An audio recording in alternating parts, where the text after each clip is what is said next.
Look at your phone. Open your contacts. Scroll. How many names in there belong to people you once spoke to daily but haven't messaged in months? Years? How many conversations ended mid-sentence, not with an argument or a final goodbye, but with silence that just kept extending until it became permanent?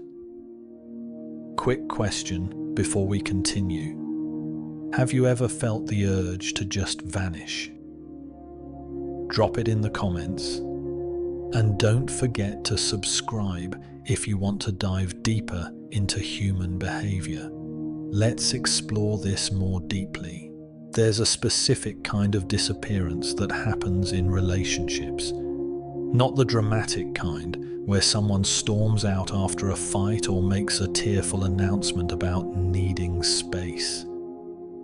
This is quieter, more gradual at first, then suddenly absolute. The person who used to reply within minutes now takes days. The friend who never missed your calls stops answering entirely. The family member who showed up to everything suddenly has an excuse for every invitation. And then one day you realize it's been weeks since you heard from them. And when you reach out, there's nothing. No explanation, no closure. Just absence where connection used to be. Maybe you've been on the receiving end of this. You've watched someone you cared about slowly drift away, then vanish completely. And you're left holding all the questions they never stayed around to answer. Did I do something wrong? Did I miss some signal that things weren't okay? Was our entire relationship less important to them than I thought? The silence becomes its own kind of answer, but it's an answer that explains nothing. And so you're left with confusion, maybe hurt, maybe anger at the unfairness of being cut off without warning or reason. Or maybe you've been the one who disappeared. Maybe you know exactly what it feels like to watch your phone light up with messages you can't bring yourself to answer, to see invitations you have no energy to accept, to feel the weight of other people's expectations pressing down on you until the only relief you can imagine is making it all stop. Making them all stop. Not because you don't care, but because caring has become too expensive and you're bankrupt. So you start pulling back, slowly at first, testing to see if anyone notices, if anyone pushes back. And when they do notice, when they do reach out asking if you're okay, even that concern feels like pressure. Another thing you have to respond to. Another performance you have to give, another piece of yourself you have to offer up when you have nothing left. And then one day you realize you haven't replied to anyone in weeks, that you've effectively vanished from your own social life. And instead of guilt or regret, what you feel is relief. Overwhelming, guilty relief. Because for the first time in months, maybe years, no one is asking anything of you. No one needs you to show up, to be present, to perform the version of yourself they expect. You can finally just exist without an audience, without obligations, without the constant low-level hum of social pressure that you didn't even realize was draining you until it stopped. But here's what makes this so confusing for everyone involved. The person who withdraws often seemed fine right up until they weren't. They showed up. They laughed at the right moments. They said yes to plans and participated in group chats and gave no obvious sign that anything was building beneath the surface. And then, suddenly, they're gone. And the people left behind are trying to understand how someone goes from present to absent so completely, with so little warning. What they don't see is that the warning signs were internal, that the performance of being okay was itself part of the problem, that every smile took effort, every conversation required energy that wasn't being replenished. Every social obligation was another small withdrawal from an account that had been overdrawn for longer than anyone knew. So which is it? Is sudden withdrawal an act of self-preservation or a kind of cruelty? Is it someone finally setting boundaries they should have set years ago? Or is it someone running from connection because connection has become unbearable? The answer isn't simple, because the psychology behind disappearing rarely is. Let's explore what's really happening beneath the surface. The first thing you need to understand is that maintaining relationships requires energy, not metaphorical energy, but actual psychological and emotional resources that deplete with use and need time to replenish. Every conversation you have, every text you respond to, every social gathering you attend draws from a finite reservoir. For some people, this reservoir refills quickly.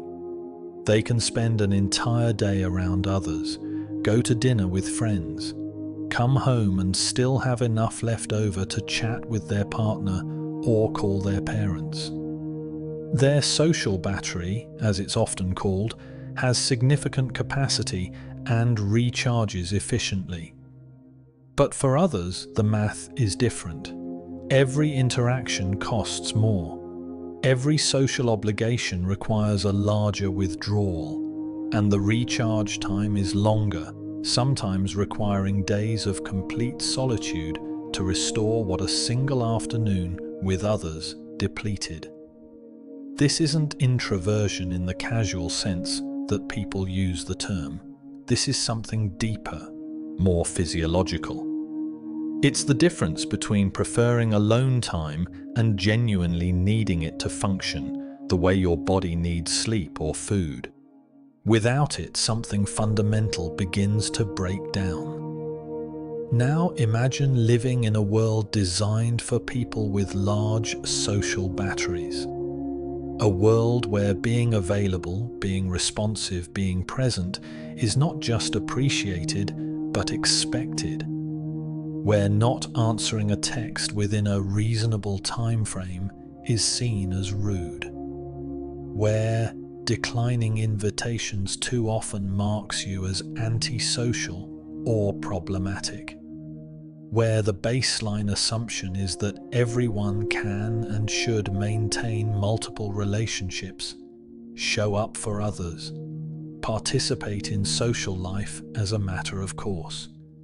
For someone whose social capacity is limited, this world is exhausting in ways that are invisible to everyone around them. They learn early to compensate, to push past their natural limits because those limits aren't socially acceptable, to say yes when their body is screaming no, to perform engagement when internally they're already depleted, to smile through gatherings while calculating how much longer they have to stay before they can politely leave. And here's the crucial part. They get good at this performance. So good that no one knows they're struggling. So good that even they sometimes forget they're performing until they're so far past empty that they can't remember what full felt like. This is where the exhaustion accumulates. Not from one difficult relationship or one overwhelming event, but from the constant daily effort of being socially available in a way that exceeds their actual capacity. Every conversation where they had to mirror the other person's energy level. Every time they said yes to plans when they wanted to say no. Every hour spent being the friend, the partner, the family member, the colleague that others expected them to be. Each instance on its own seems manageable, barely noticeable. But they compound. They build like interest on a debt, growing larger and more unmanageable with each passing month. And because this exhaustion is invisible, because the person has been performing normalcy so effectively, when they finally can't anymore, when they finally hit the absolute bottom of their capacity and stop responding, stop showing up, stop maintaining the connections they've been forcing themselves to maintain, it looks sudden to everyone else. It looks like they woke up one day and decided to abandon their relationships for no reason. But it's not sudden at all. It's been building for years, hidden behind a smile and a practiced "I'm fine," and the desperate hope that if they just push a little harder, they'll somehow develop the capacity that everyone else seems to have naturally. What breaks isn't their care for others. What breaks is their ability to keep performing care while running on empty. The withdrawal isn't about not loving people anymore. It's about finally admitting that the way they've been loving people is unsustainable and they have nothing left to give. But why does it happen all at once? Why do people who seemed connected suddenly cut everyone off, not just the difficult relationships, but all of them? The first thing you need to understand is that maintaining relationships requires energy. Not metaphorical energy, but actual psychological and emotional resources that deplete with use and need time to replenish.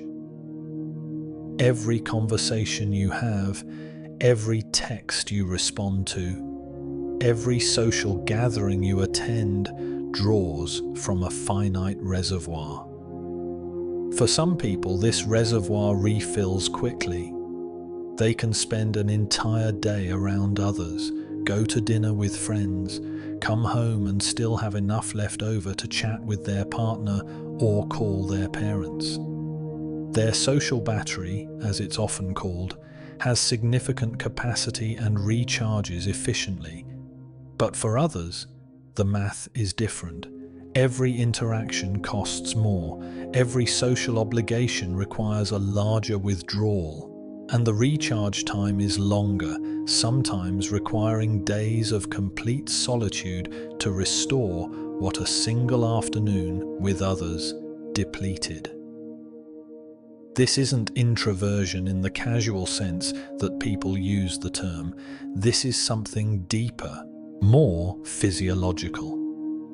It's the difference between preferring alone time and genuinely needing it to function, the way your body needs sleep or food. Without it, something fundamental begins to break down. Now imagine living in a world designed for people with large social batteries.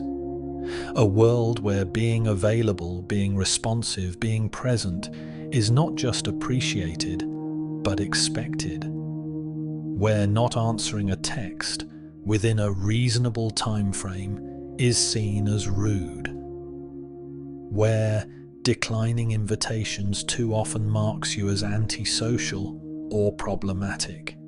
Where the baseline assumption is that everyone can and should maintain multiple relationships, show up for others, participate in social life as a matter of course.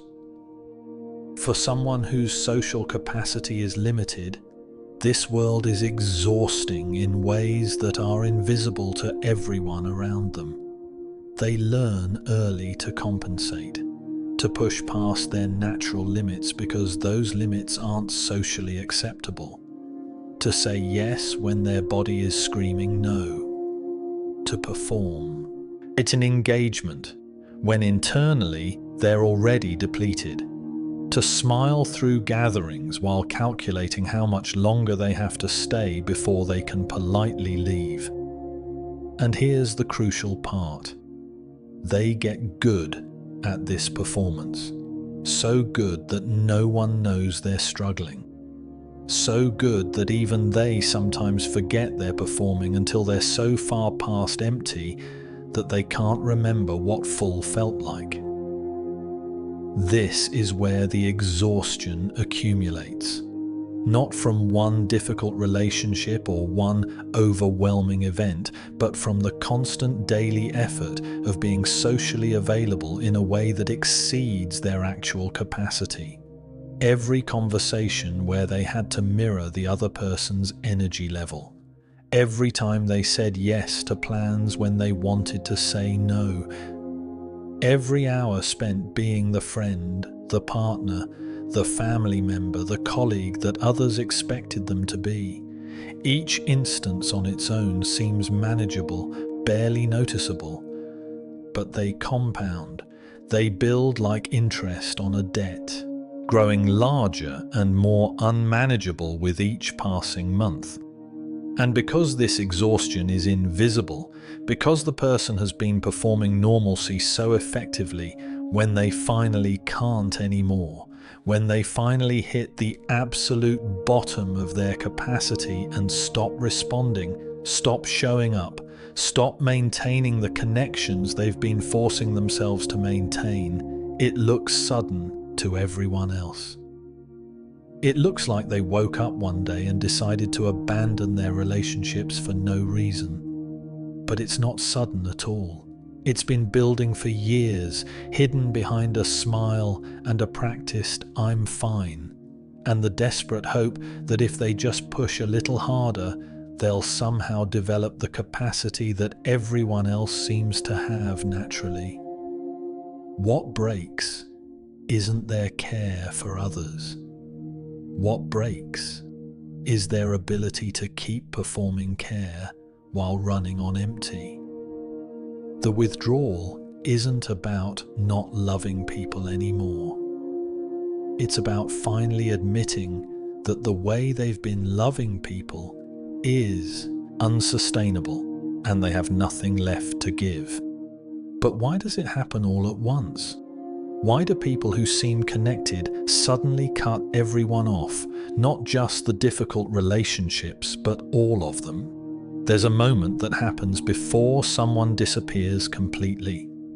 A specific psychological state that builds in the hours or days leading up to withdrawal, though the person experiencing it might not consciously recognize what's happening until they're already gone. It's the feeling of being emotionally touched out, stretched beyond capacity, pulled in so many directions by so many different needs and expectations that the mere thought of one more interaction feels physically painful. Picture what happens inside someone in this state. Their phone buzzes with a text from a friend, nothing urgent, nothing demanding, just a simple, "Hey, how are you?" And instead of the warm connection that question is supposed to invoke, what rises up is a wave of something closer to dread. Not because they don't care about this friend, not because the message itself is problematic, but because answering it requires them to assemble a response, to present a version of themselves that's coherent and engaged, to step back into the role of being a person in relationship with another person. And in that moment, they genuinely don't know if they have what that requires. This is what compassion fatigue feels like from the inside. It's not that you've stopped feeling for others, it's that feeling for others has depleted you so completely that you have nothing left for yourself. And now even the thought of feeling more for anyone, including people you love, triggers something close to panic. Every conversation becomes another place where you have to show up emotionally. Every relationship is another context where someone might need something from you, might expect something of you, might want access to the internal resources you no longer possess. Your nervous system begins responding to social contact the way it would respond to threat. When you see someone's name on your phone, your heart rate increases slightly. When you know you have plans coming up, even plans you once looked forward to, your body tenses. When someone asks you a question, even a caring one, your mind goes blank because the part of you that knows how to engage socially has temporarily shut down. This isn't conscious. You're not deciding to feel this way. Your body has made the assessment that you're in danger of complete depletion, and it's trying to protect you the only way it knows how, by making connection feel impossible. There's a specific kind of guilt that accompanies this state. You know, intellectually, that the people reaching out care about you. You know they're not trying to drain you. You know that a reasonable response would be a simple text back, a quick call, just showing up for an hour. But knowing this doesn't change the fact that you can't. That even these small gestures feel like climbing a mountain with no equipment and no energy and no clear sense of why you should even try. And the guilt itself becomes another weight, another thing you're carrying, another reason why. Isolation starts to feel like the only relief available. What happens in those final moments before someone withdraws completely is that they stop fighting it. They stop trying to push through. They stop telling themselves they should be able to handle what everyone else seems to handle easily. Something in them just releases. And in that release, all the obligations, all the relationships, all the expectations fall away at once, not because they've decided these things don't matter, but because they've reached the point where continuing to hold on to them feels like choosing to drown. In that moment before someone vanishes, they're not choosing between connection and isolation. They're choosing between drowning and breathing, between maintaining the performance and finally admitting they can't anymore, between continuing to pretend they're okay and acknowledging that they haven't been okay for longer than they can remember. And when that choice becomes clear, when it finally feels like permission to stop rather than failure to continue, the withdrawal happens fast. Not because they planned it, but because they've been holding on by their fingertips for so long that letting go feels less like a decision and more like an inevitability. What does your body feel like when someone asks something of you and you have nothing left? Have you noticed yourself pulling away before you consciously decided to? But not everyone withdraws the same way. Understanding how someone withdraws reveals what they're actually protecting themselves from. There are distinct patterns to disappearance, and each one speaks to a different psychological need, a different kind of pain being managed through distance. The first pattern is protective withdrawal. This is the most dramatic, the most complete. Someone reaches a breaking point and cuts off everyone simultaneously. Not just the difficult relationships or the draining ones, but all of them. Friends, family, colleagues, everyone who has their number or knows how to reach them. Sometimes they delete social media accounts. Sometimes they change their phone number. Sometimes they move to a new city without telling anyone where they've gone. This isn't selective. This is scorched earth. What drives this kind of withdrawal is total system collapse.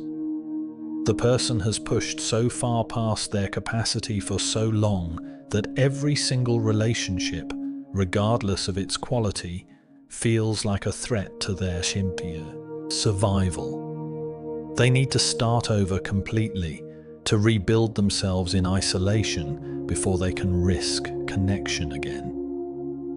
What this pattern reveals is severe burnout, the kind where the only solution that feels viable is erasing your entire social existence and beginning from nothing. Then there's selective withdrawal. This is more surgical, more conscious. Someone doesn't disappear from everyone's life. They disappear from specific lives while maintaining or even deepening other connections. They stop answering one friend group but stay close with a few individuals. They distance from family but remain engaged with chosen relationships. They pull back from work friendships while investing more in their personal circle. This type of withdrawal is actually a sign of growing self-awareness. It's someone finally acknowledging that not all relationships serve them, that some connections drain more than they nourish, that they have permission to curate their social world based on actual compatibility rather than obligation or history. What selective withdrawal reveals is maturation, the development of discernment about where to invest limited social energy. It looks like rejection to those who get cut off, but it's actually the opposite. It's someone finally respecting their own needs enough to protect them. The third pattern is cyclical withdrawal. These are the people who disappear and reappear in waves. They'll be fully present and engaged for weeks or months, then suddenly go silent for an extended period before eventually resurfacing as if nothing happened. This isn't about the relationship being bad or the person being unreliable in the conventional sense. It's about someone whose nervous system requires periodic, complete disconnection to regulate itself. They genuinely need those cycles of isolation the way other people need sleep. During their withdrawal phases, they're not avoiding anyone specifically. They're restoring something fundamental that social engagement depletes. What this pattern reveals is extreme sensitivity to stimulation, often connected to neurodivergence or a nervous system that processes social input more intensely than typical. These individuals aren't being flaky, they're managing their capacity in the only way that works for them, even if it confuses or hurts the people who experience the pattern from the outside. And finally, there's permanent withdrawal. This is the person who leaves an entire life behind. New city, new identity, no forwarding address, no explanation, no looking back. They don't just end relationships, they end the version of themselves that existed within those relationships. Every bridge burned intentionally, every connection severed without possibility of repair. This is the rarest pattern and the most psychologically complex, because it's not just about needing space or managing capacity. It's about radical identity reformation. The person they were in their old life, with all its roles and expectations and relational patterns, became a cage they could no longer tolerate. The only way they could become who they needed to become was to completely destroy who they had been, and everyone who knew that previous version of them had to be left behind. What this reveals is someone escaping not just exhausting relationships, but an exhausting self. someone who needed to disappear so completely that they could reconstruct their entire existence without the weight of anyone's memory of who they used to be. Each pattern is your psyche's solution to a problem your conscious mind hasn't fully named yet. But here's where judgment enters. Because society doesn't accept withdrawal easily, there's an unspoken rule that disappearing from people's lives without explanation is cruel, selfish, cowardly. That you owe people closure, that you owe them conversation, that you owe them the courtesy of explaining why you're leaving before you leave. And maybe, in an ideal world, you would. Maybe in a world where you had infinite capacity, you could sit down with every person you're pulling away from and articulate exactly why continuing the relationship feels impossible. But you don't have that capacity. That's the entire reason you're withdrawing. And so you're caught between two impossible positions.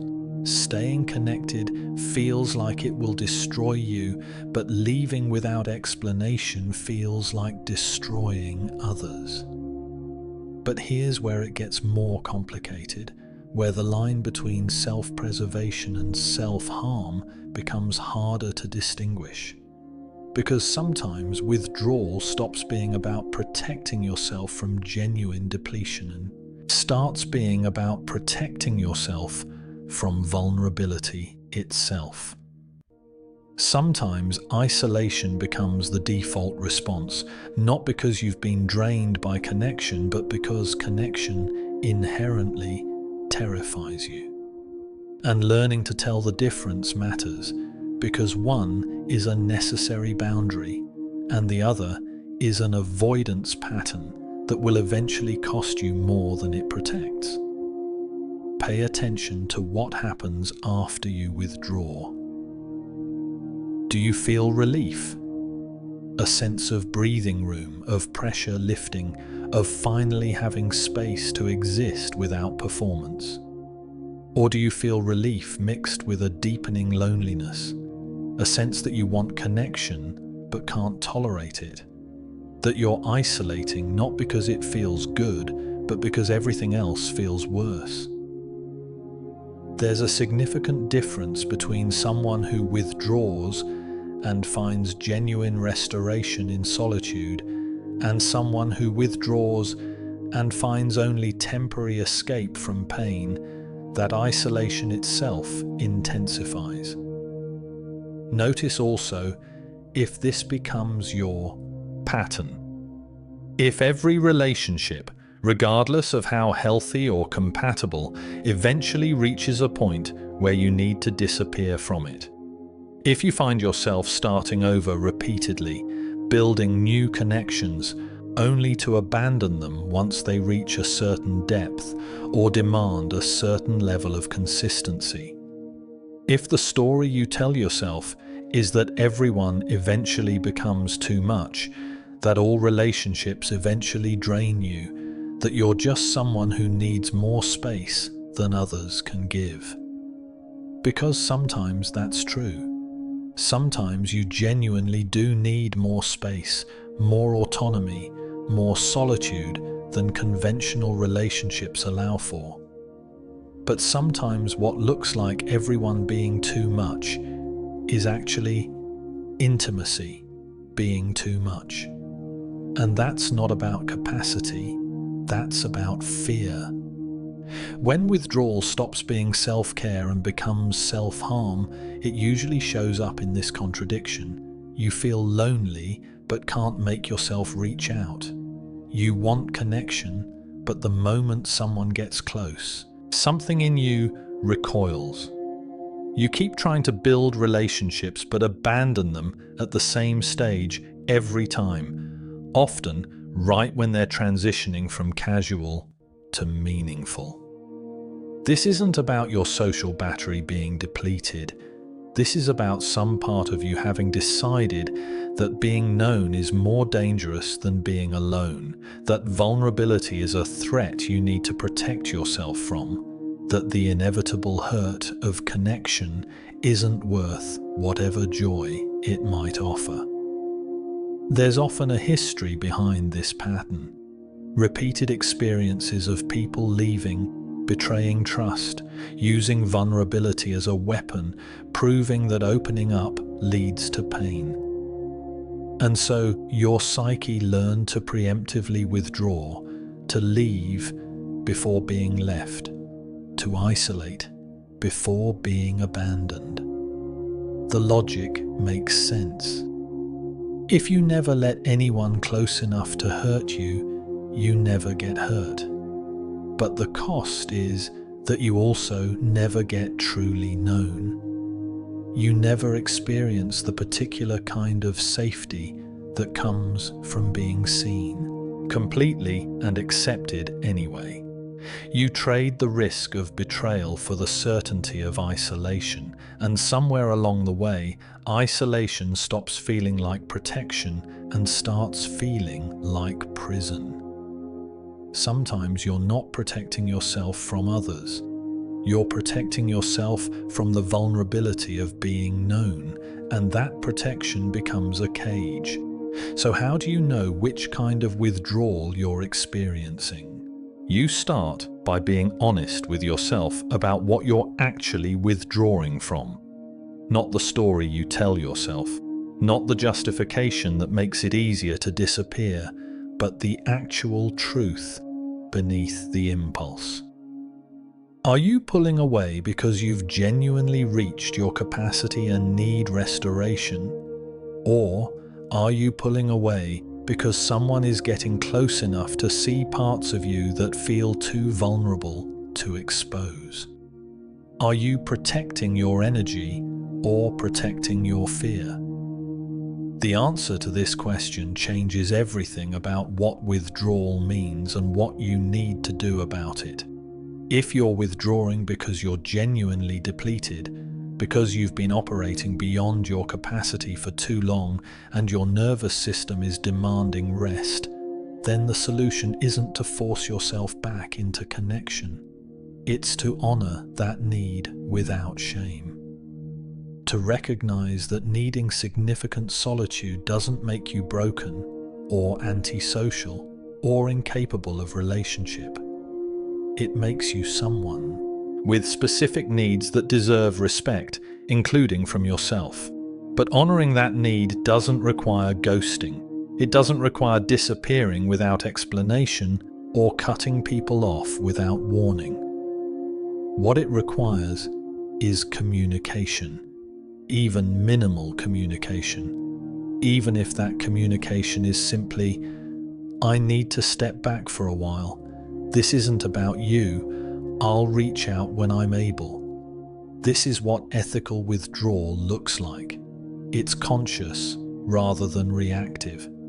It's temporary rather than permanent, unless permanent is genuinely necessary. It acknowledges that while you don't owe anyone unlimited access to you, you also don't have to treat people as if they're disposable just because maintaining connection with them requires more than you currently have.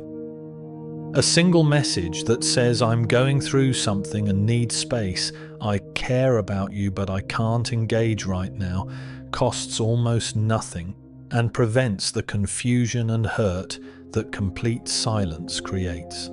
It lets people know they haven't been rejected, just that you're in survival mode and connection isn't possible at the moment. But if you're honest with yourself and realize that what you're actually withdrawing from is vulnerability, that the pattern isn't about depletion but about fear of intimacy, then isolation isn't the solution. It's part of the problem. And what you need isn't more space, but more courage. The courage to stay present even when it's uncomfortable. The courage to let someone see you beyond the performance. the courage to risk being hurt, because the alternative, a life where you're never truly known, is its own kind of hurt that doesn't heal with time. It only deepens. This doesn't mean forcing yourself into relationships that genuinely drain you. It means learning to recognize the difference between a relationship that depletes your energy and a relationship that triggers your fear. One requires boundaries. The other requires bravery. And confusing the two is how you end up isolated, not by choice, but by unexamined patterns that have been making decisions for you without your conscious awareness. Start checking in with yourself regularly, not just when you've already hit crisis. Notice when your capacity is beginning to lower, when social obligations are starting to feel heavier, when you're performing engagement rather than genuinely experiencing it. This is when you set boundaries, when you decline invitations, when you communicate that you need lighter contact for a while. Proactive boundary setting prevents the crisis withdrawal that happens when you ignore every warning sign until you have no choice but to disappear completely. And when you do need to pull back, understand that quality matters more than quantity in relationships. You don't need dozens of connections. You need a few that actually nourish rather than drain. A few where you can be honest about your capacity without judgment. A few where your need for space is understood rather than taken personally. Curating your social world isn't cruel. It's necessary. And it's kinder than maintaining relationships you resent just because you think you should. Your need for solitude doesn't make you cold, it makes you human. And learning to honor it without apology is how you stop punishing yourself for needing what you need. The question isn't whether you should withdraw, the question is, are you withdrawing towards something or just away from everything? And can you learn to protect yourself without disappearing completely? Take a moment to notice what your need for distance is trying to tell you. What should we explore next in the psychology of relationships and boundaries?